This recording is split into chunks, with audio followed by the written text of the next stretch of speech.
विधानसभा चुनाव को लेकर सभी अपनी तैयारियों में लगे हुए हैं, खासतौर पर कांग्रेस पार्टी, जिसमें अभी अभी रेसलर बजरंग पूनिया शामिल हुए हैं। उनसे बात की हमारे संवाददाता शोएब रजा ने। इस वक्त हमारे साथ बजरंग पूनिया मौजूद है। पहलवान है, रेसलर है, लेकिन कल ही कांग्रेस ने बजरंग पूनिया को किसान सेल का हेड बनाया है, कांग्रेस में शामिल हुए हैं।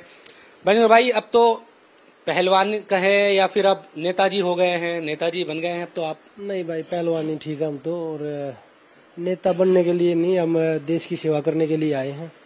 और वो जैसे पहले कुश्ती के तरीके से की, अब राजनीति के तरीके से करेंगे। कब आपको लगा कि अब राजनीति में आना चाहिए? क्योंकि प्रदर्शन कर रहे थे बहुत दिनों से, विनेश फोगाट, साक्षी मलिक, आप जंतर मंतर पर आपको देखा, पूरे देश ने तमाम चीजें हुई। विनेश फिर ओलंपिक गई, लेकिन आप यहीं पर संघर्ष करते नजर आए। कब लगा कि राजनीतिक पार्टी में आना चाहिए, और कांग्रेस ही क्यों? देखिए, पिछले किसान आंदोलन हो, चाहे अग्निवीर योजना हो, चाहे अपनी महिलाओं का, खिलाड़ियों का आंदोलन हो, तो स्टार्टिंग से ही हम उस चीज के लिए संघर्ष करे। पहले हमने अपने किसान भाइयों के लिए लगे रहे, उसके बाद जवानों के लिए लगे रहे, अभी महिलाओं के लिए लगे रहे। और कांग्रेस ने हमेशा सपोर्ट किया हमें, सभी ओपोजिशन ने हमें सपोर्ट किया। और उस समय हमने, जब हमारा आंदोलन था महिलाओं का, तब हमने बीजेपी के पास लेटर लिखे, लेकिन कोई नहीं आया। तो ये चीजें देखी जाती है कि भाई बुरे समय में आपके साथ कौन खड़ा है। और जब हमारी बात हुई हमारे नेता राहुल गांधी जी से, कि भाई उन्होंने हमें ये बोला कि भाई हम हर कंधे से कंधा मिला के हर लड़ाई लड़ेंगे, जो जिस भी वर्ग को दबाया जा रहा है उसकी, चाहे वो किसान हो, मजदूर हो, जवान हो, खिलाड़ी हो, कोई भी वर्ग हो, तो उन सब के लिए कि हम कंधे से कंधा मिला के लड़ाई लड़ेंगे। और मजबूती के साथ पिछले कुछ सालों से हम देख रहे हैं, राहुल गांधी जी जो संघर्ष कर रहे हैं, प्रियंका गांधी जी जो लगे हुए हैं। तो मुझे लगता है कि भाई पूरे देश को ये चीजें देखनी चाहिए कि भाई आप किस पार्टी को सपोर्ट कर रहे हैं, जो हमेशा खिलाड़ियों के, किसानों के, जवानों के खिलाफ में खड़े हैं, आप उनको सपोर्ट कर रहे हैं। तो वो चीज एज ए इंसान मुझे अच्छी नहीं लगी कि भाई मैं बीजेपी की साइड जाऊं। मुझे लगा कि भाई हम राहुल जी जो संघर्ष कर रहे हैं उनके साथ मिलके उसको आगे बढ़ाएं। अभी जो राहुल गांधी से मुलाकात हुई थी, उस दिन के.सी. वेणुगोपाल के घर भी आप लोग गए थे, क्या उसी दिन आप लोगों ने तय किया, या मुलाकात से पहले ही विनेश के साथ चर्चा हो गई थी कि भाई अब कांग्रेस ज्वाइन करनी है या राजनीति में आना चाहिए? अब देखिए, ओलंपिक के बाद हमारी बातें हुई बैठ के, और ये चीजें बैठ के डिसाइड किया कि भाई हमें ये चीज करनी चाहिए। क्योंकि जो चीजें हम रोड पे बैठ के नहीं कर पाए, वो मुझे लगता है कि विधानसभा और लोकसभा में बैठ के हम वो चीजें देश के सामने रख सकते हैं। अच्छा, विनेश क्योंकि चुनाव लड़ रही है, अपना जो ससुराल का इलाका है विधानसभा, वहां से आप क्यों नहीं लड़ रहे चुनाव? क्या कोई बात हुई थी क्या? क्योंकि आप संगठन में आए हैं और विनेश विधानसभा चुनाव लड़ रही है। कई लोग ये कह रहे हैं कि आपका भी लड़ना बादली से तय था, या चर्चा हो रही थी, तमाम बातें, क्या बातें हुई थी, कुछ बताएं। देखिए, विनेश चुनाव लड़ रही है, और हमने पहले डिसाइड किया 2 में से एक कोई चुनाव लड़ेगा। और जब बैठ के बात हुई, तो वो चीजें, सारी चीजें बैठ के बात होने के बाद ही ये चीजें तय हुई है। और पूरा विनेश का पूरा सपोर्ट रहेगा हमारी तरफ से भी। और पूरी जो हमारी कांग्रेस के जो लिस्ट आई है 31 लोगों की, और उसके बाद अभी और लिस्ट आनी है, तो 90 की 90 सीटों पे हम सभी का सपोर्ट करेंगे, मैं भी, विनेश भी, और पूरी मेहनत करेंगे। और उम्मीद है कि हरियाणा में अच्छी बहुमत से सरकार बनाएंगे। कई लोग ये भी कह रहे हैं इस तरह की, क्योंकि राजनीति है, देखो आरोप कई तरह के लगेंगे कि भाई हुड्डा साहब नहीं चाहते थे कि आपको टिकट मिले, ये तमाम बातें, ये सच्चाई? नहीं, ऐसा कुछ नहीं है। हुड्डा साहब 2014 से मैं हुड्डा साहब के साथ जुड़ा हुआ हूँ, उनसे मुलाकात होती है। राजनीति तौर पे तो नहीं, लेकिन एक पारिवारिक तरीके से हम हर बार मिले हैं उनसे। तो मुझे नहीं लगता कि ये जितने लोग बातें बनाते हैं, जितने मुंह उतनी बातें हैं। तो पहले भी हम हुड्डा साहब का सम्मान करते थे, आज भी हैं, और उम्मीद है हम उनके साथ काम करके उनको और मजबूत बनाएंगे।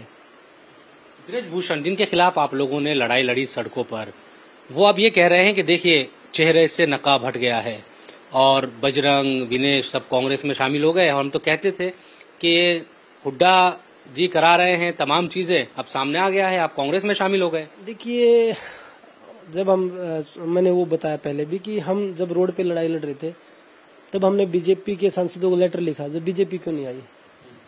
और जब हमने स्टार्टिंग में जब जनवरी में हमने पिछले साल जब प्रोटेस्ट किया था तो हमने एक भी आदमी को स्टेज पे नहीं चढ़ने दिया था पॉलिटिक्स में, कि हम पॉलिटिक्स नहीं कर रहे हैं, हम खिलाड़ियों का आंदोलन कर रहे हैं, बेटियों के लिए न्याय की बात कर रहे हैं।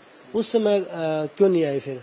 और ब्रजभूषण देखो, जो आदमी आरोपी होता है वो अपना बचाव तो करता है, तो उसका काम तो वो राजनेता खिलाड़ी है, वो राजनीति का काफी लंबे समय से, तो उसको हर तरीके से वो जात पात में बांटने का, हरियाणा यूपी में बांटने का, हर तरीके से बांटने का उसने प्रयास किया। वो कहीं कामयाब नहीं हुआ। कभी हमें देशद्रोही बताया, कभी हमें खालिस्तानी बताया, कभी हरियाणा यूपी पता नहीं क्या क्या लगाए। तो वो खिलाड़ी है, वो अपने तरीके से उस चीज को हैंडल कर रहा है।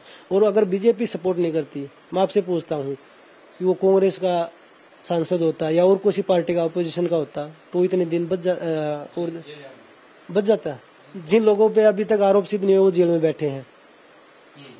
अच्छा, वो ब्रजभूषण ये भी कह रहा है कि आएंगे हम हरियाणा और विनेश के खिलाफ, या आप पहले तो आपका भी था भाई चुनाव लड़ेंगे, दोनों के खिलाफ प्रचार करेंगे। सबका अधिकार है, आइए, वेलकम है आपका हरियाणा में।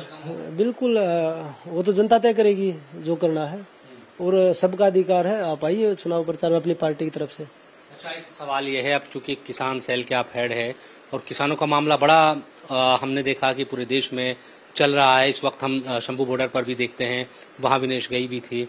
क्या आपकी कोशिश रहेंगी, क्या करेंगे आप? देखिए, मैं खुद एक किसान का बेटा हूं, और मेरी जब से ये कल मुझे पार्टी ने इस पद से ग्रहण करवाया तो मैं पार्टी का आला कमान का धन्यवाद करता हूं। और बिल्कुल हम किसान भाइयों से भी बात हुई है मेरी, जितने भी हमारे किसान नेता हैं सबसे बात करने लग रहे हैं, और मजबूती के साथ, क्योंकि मैं उनमें बहुत छोटा हूं और वो हमारे बहुत बड़े बड़े लीडर हैं उनमें, और काफ़ी एज के हैं। तो वो मेरे बिल्कुल बोल रहे हैं कि बेटा हम आपके साथ हर चीज़ में आपके साथ खड़े होंगे, क्योंकि हम किसानों की आवाज़ पहले भी उठा रहे थे, आज भी उठाएंगे, और अब ये पद मिला तो और हमारी जिम्मेवारी बन गई, उसको बेखूबी निभाएंगे और किसान भाइयों के साथ मिलके हर तरीके से लड़ाई लड़ेंगे। आखिरी सवाल है, विनेश चुनाव लड़ रही है तो उनके साथ ही ज्यादा, क्योंकि आप शुरुआत से रहे हैं, उनके सपोर्ट में ज्यादा आप प्रचार में रहेंगे, या पूरे प्रदेश में जिम्मेदारी निभाते नजर आए? पूरे देश में, जब पूरे देश में अगर पार्टी का जो आदेश होगा तो पूरे देश में आपको नजर आएंगे, और विनेश के साथ भी और पूरे हरियाणा में भी जो 90 की 90 सीटें सब पे नजर आएंगे। कांग्रेस बिल्कुल, ये जनता तय करेगी कि भाई, क्योंकि जनता ने मन बना रखा है अब की बार, क्योंकि जो चीजें पूरे हरियाणा ने देखी है, पूरे देश ने देखी हैं, तो सब मुझे लगता है कि 70 के आसपास, 65, 60 और 70 के बीच में सीटें आएंगी। बहुत बहुत शुक्रिया बजरंग पुनिया, जिनको पूरा देश सुनना चाहता था। उनकी आवाज को हमने इंडिया टीवी के जरिए आप तक पहुंचाई कि किस तरह से उनकी रणनीति आगे, किस तरह से वो राजनीतिक तौर पर काम करने वाले हैं। कैमरा पर्सन अनिल कुमार के साथ इंडिया टीवी के लिए सोनीपत से मैं शुएब रजा। आपने सुना बजरंग पुनिया को, उन्होंने कहा कि राजनीति में वो आए हैं ठीक उसी तरह जैसे पहले खेल के माध्यम से वो सेवा कर रहे थे, अब वो राजनीति के माध्यम से सेवा करना चाहते हैं। कांग्रेस पार्टी की जीत भी उन्होंने प्रिडिक्ट कर दी, हालांकि अब वो पॉलिटिकल फिगर हो गए हैं, केवल एक खिलाड़ी नहीं रहे हैं। उन्होंने कहा 65 से 70 सीटें हरियाणा में कांग्रेस पार्टी जीतेगी। ब्रजभूषण को लेकर भी उन्होंने टिप्पणी की। उन्होंने कहा कि हमने उनके खिलाफ जहां जहां पत्र लिख सकते थे, हमने हर तरफ उनके खिलाफ पत्र लिखा है, लेकिन क्या हुआ है वो सबके सामने है। इस वक्त की बड़ी खबर आपको बता दें, बजरंग पुनिया हालांकि इस बार चुनाव तो नहीं लड़ रहे हैं, लिस्ट में उनका नाम नहीं है, लेकिन राजनीति में उनकी एंट्री हो चुकी है। इंडिया टीवी से एक्सक्लूसिव इंटरव्यू में बजरंग पुनिया ने कहा कि उन्होंने जो लड़ाई सड़क पर लड़ी उसे अब सदन में उठाने का वक्त आ गया है।